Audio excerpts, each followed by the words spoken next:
For this video, ipupunta nga ako dun sa bahay ng kapatid ko. Medyo malayo nga dito sa amin, guys. Dahil nga, birthday ng pangalawa niyang anak, guys. At iniimbitahan nga niya kami pumunta nga doon. Kaya ako, guys, dahil nga may duty ng asawa ko, yung ginawa ko papunta doon ay nag-commute na nga lang ako para makapunta.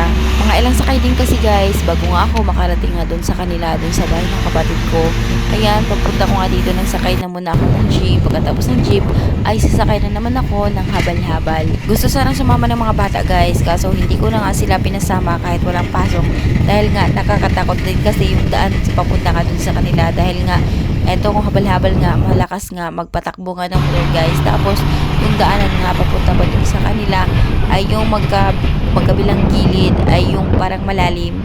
Yun, yung tawag sa amin is pang-pang. Kaya, hindi talaga ako nagdadala nga ng bata kapag pumunta nga ako sa kanila kasi natatakot nga ako sa daan. Malapit na nga magtanghali at hindi pa nga ako nakarating dun sa bahay ng kapatid ko. Dahil nga, medyo matagal din ako nakasakay nga ng sakayan, guys. Kasi nga, kapag dito nga sumasakay sa may sa amin, guys, sa may highway, matagal talaga makasakay dahil nga madalas yung mga sasakyan ay puno. Dito lang kasi ako nag-aabang sa highway, guys, kasi nga kung pupunta pa nga ako dun sa may terminal, magdudoble kasi yung pamasahe ko, mahirap nga, kailangan talaga magpapit kasi yung pamasahe ko saktong-sakto lang talaga at mahal pa naman yung bayad nga ng habal-habal papunta nga dun sa kanila. At nasalubong ko pa nga yung kapatid ko, guys, nung nakasakay na nga ako ng habal-habal papunta ko dun sa kanila at ayun, hindi na nga ako bumaba kasi si mama at yung isa kong kapatid kahapon pa nga sila at dito nga lang sila natutulog kasi malayo kasi yung kanila, guys, sa Kananga pa nga sila. At panay chat na nga sa akin yung kapatid ko kung nasaan na ba ako, kung pupunta ba ako, dahil nga ako kasi yung palulutuon nga nila sa spaghetti, guys. Kasi yung mama ko hindi marunong magluto sa spaghetti. Hindi kasi uso yung spaghetti nga sa amin noon kapag mag-birthday nga sa amin. Yung pinaka-special na nga namin nahanda, guys, yung pancit lang talaga. Kaya hindi alam ng mama ko kung magluto nga, kung paano magluto nga ng spaghetti. At ayun, guys, nakarating na nga ako dito. At dito na nga yung bayaw ko at yung kapatid ko, nagkakantahan na nga sila. At yung iba naman, ayun, nagluluto nga sila sa lechon. Ay nako, guys, so nakita ko nga yung lechon, ay nako, nakakatakam na talaga, lalo na nga yung balat. At umakit na nga ako dito sa itaas. Numpisan ko na nga lutuin etong spaghetti. Simpleng spaghetti lang naman tong lulutuin ko, guys. Walang ibang sahog, kundi eto lang hotdog at corned beef. Alam niyo naman, yung mga bata, eto talaga yung paborito nga nila, spaghetti. At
ayan yung pamangkin ko, guys, na babae, yung nagbe-birthday nga. At nag-aantay na nga sila sa akin na maluto ko na nga yung spaghetti para makakain na nga at maka-blow na nga siya sa cake niya. At nakalimutan ko pa nga na mag-video nga sa pag-blow nga niya sa cake niya. Ay nako, dahil matanda na kasi tayo, nakakalimutin na. At bandang hapon naman, guys, ayan, medyo madilim na nga yan, umuulan pa din kasi.